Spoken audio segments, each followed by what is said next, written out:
우리나라에서 아이들부터 다 알고 있는 태산가라는 시조가 있습니다. 양사원이라고 하는 조선의 문신이자 서예가가 지은 원래는 한문으로 된 그런 시였습니다. 내용은 알고 있겠지만 다시 한번 그 내용을 살펴보기로 하죠. 태산이 높다 하되 하늘 아래 매이로다. 오르고 또 오르면 못 오를 리 없지만 사람이 제 안이 오르고 매만 높다 하더라. 이 시조는 사람이 의지를 가지고 무엇인가를 이루고자 노력해야 한다.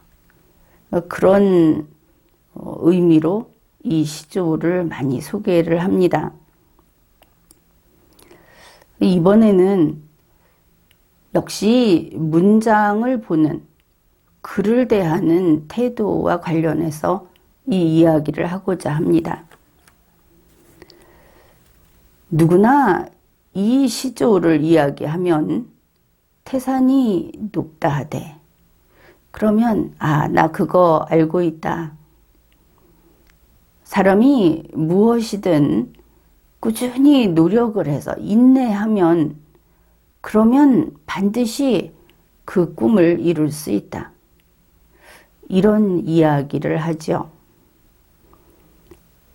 요즘 청소년 그리고 청년들이 좋아하고 많이 이것을 소개하고 하는 그런 이야기 중에 너는 할 수 있어 라고 이야기해 주세요. 이것이 노래도 있고 또 무슨 그 엽서 같은데 좋은 말 적어서 주기 하는 그런 데도 있습니다. 방금 소개한 시조와 대동소이하다. 그렇게 볼 수 있겠죠.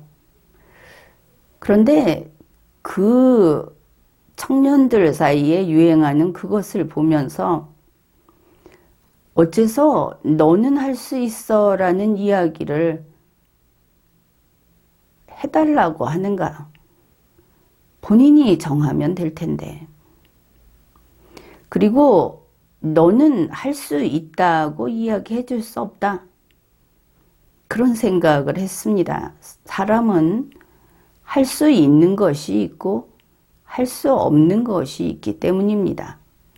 그저 귀에 듣기 좋게 지금 당장 어떤 난관에 부딪혔을 때 그 마음을 달래주고 따뜻하게 위로해주는 그것만을 요구하는 세상은 유약하기 이를 데 없고 그러한 사람들은 그 난관 앞에 결국은 주저앉게 된다. 그런 것을 알고 있기 때문입니다. 남이 뭐라고 하든 다른 사람이 너는 이거 할 수 있다고 해도 내가 할 수 있는지 없는지 결정을 해야 하겠죠. 아주 어려운 일에 처해 있을 때 다른 사람이 힘내라. 너는 할 수 있다. 그것이 인간다운지는 모르겠습니다. 좀 위로가 되겠죠. 그런데 주위에서 남이 뭐라고 하던 주위를 돌아볼 일이 아니라 내가 그 시간에 일어나서 장벽을 넘어야 한다면은 장벽을 넘고 땅을 파야 한다면은 땅을 파는 것이 결국 그 난관을 뚫고 나갈 지름길이다. 그런 것입니다. 너는 할 수 있다. 너는 세상에서 무엇이든지 할 수 있고 너는 이 사회의 보물이다. 그 달콤한 이야기가 무슨 의미가 있습니까? 세상살이가 그렇게 립서비스로 되는 그런 것이 아니다. 본인이 정말 잘할 수 있고 평생 해도 즐겁고 그런 자신의 능력과 자신이 하고자 하는 일을 청년기에는 찾아서 토대를 닦고 평생 동안 그것을 이루기 위해서 노력을 하는 것이 인생입니다. 인생에는 박수 따위는 필요치 않다. 그런 것이죠. 그리고 바로 그와 같이 나에게 위로의 말을 해달라. 나에게 미소를 보내주고 박수를 보내달라.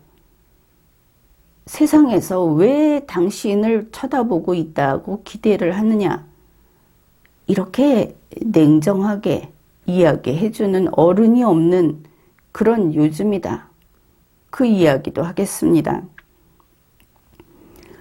본인이 실력도 없으면서 무엇이든 달달 외워가지고 있으면 그게 아는 것인 줄 안다.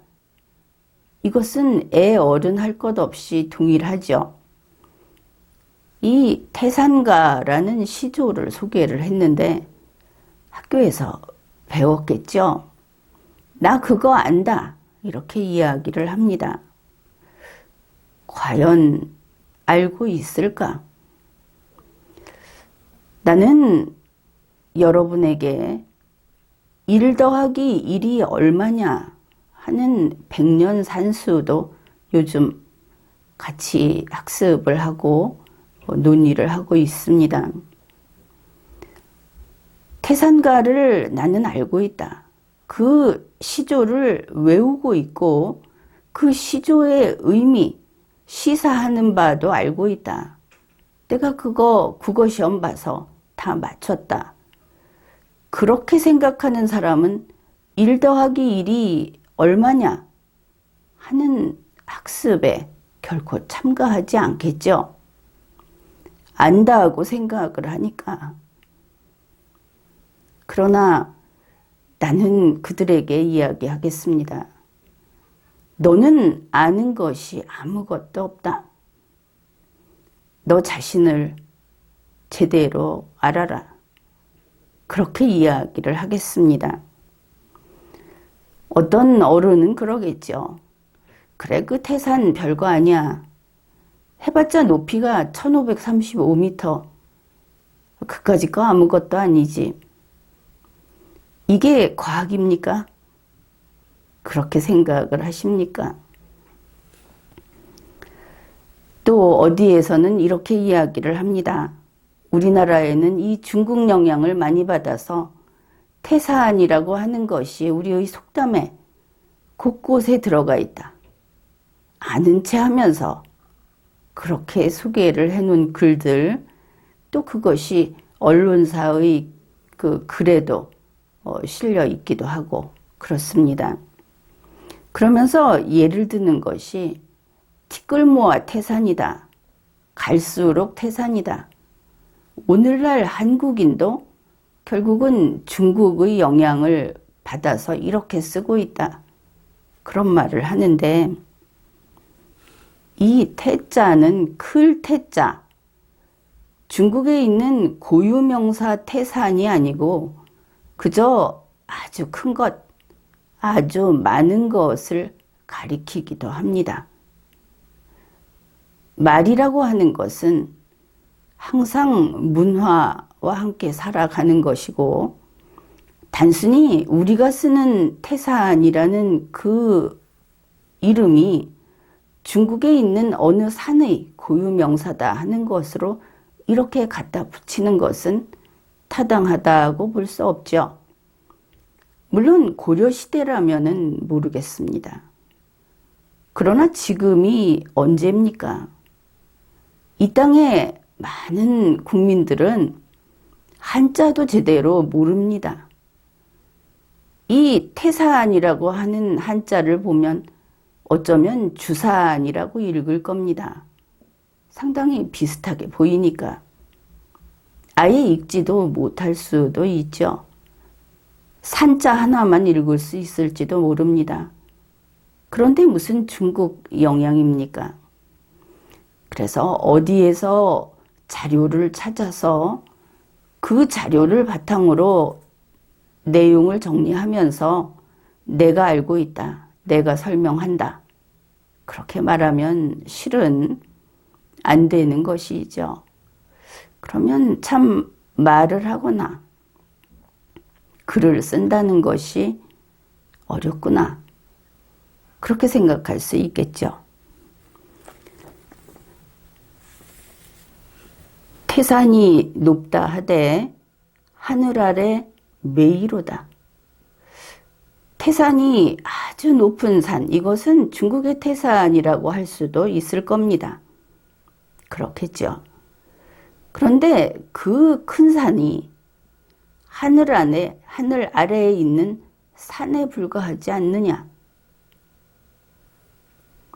오르고 또 오르면 못 오를 리 없건만 산이니까, 하늘이 아니니까 그저 오르고 또 오르면 되겠죠.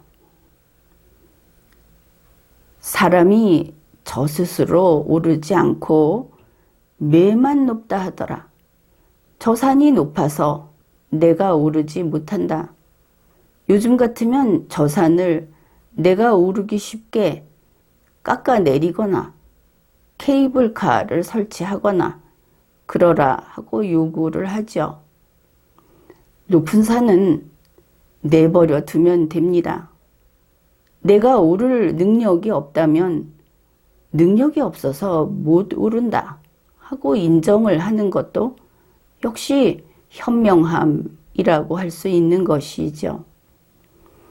그런데 또 하나는 이 말을 듣고 무조건 하늘이 아니면 그저 오르고 또 오르면 갈 수 있다 하고 계속 올라가겠다. 모든 인간들이 다 능력이 되든 안 되든 밑에서 밀어주면서 올라가든 그렇게 올라가는 것이 옳다 하고 할 수도 없는 것입니다. 그 높은 태산을, 그게 하늘이 아니라 땅에 이어져 있다는 이유만으로 그저 올라가겠다고 하면은 태산을 올라가는 길 밖에서 할 수 있는 수억 개의 일을 포기하는 것이다. 그것도 알고 있어야 하겠죠. 본인이 능력이 되지 않는데 그 길을 그렇게 간다고 한다면은 자기 인생을 거기에 거는 겁니다. 이것을 어떻게 남에게 의존할 수 있겠습니까? 제 아무리 대단한 사람이 이야기를 했다 하더라도 존엄한 인간으로 한 번 태어나 사는 인생인데 내 인생은 내가 설계하고 내가 주도한다. 물론 다른 사람에게 해를 끼치거나 다른 사람의 길을 방해해서는 안 되겠죠. 태산이 높다 하되 하늘 아래 매이로다 하는 그 기계에 못지않은 것이 나는 내 인생의 주제자다. 내 운명 결정권자이다. 그리고 나와 같은 이런 운명 주제자들이 이 지구상에는 수억, 수십억, 그렇게 많은 사람들이 또 있다. 그래서 우리는 이렇게 지혜롭게 자기의 최선을 다하면서 동시대인들은 아무래도 같이 영향을 주고받고 하면서 이 인류를 진보하게 한다. 그래서 오늘보다 나은 내일을 만들고 그 과정에서 나는 과연 이러한 존재다 하는 것을, 그 생명력을 뽐내면서 한 세상 사는 거다. 그렇게 생각을 하면 되겠습니다. 그래서 자주성을 갖자. 그런 이야기입니다. 지금까지 리걸마인드 연구소였습니다.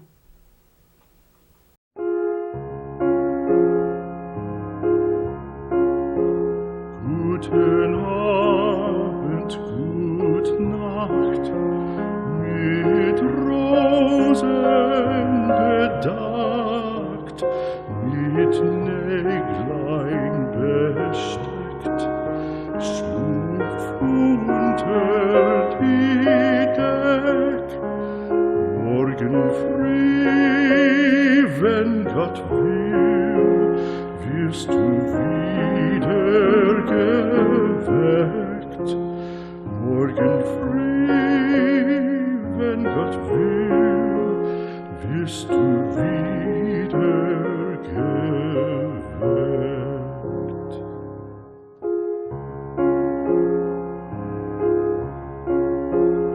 Guten Abend, gute Nacht, von Englein bewacht, die zeigen im Traum dir Christkindleins Baum.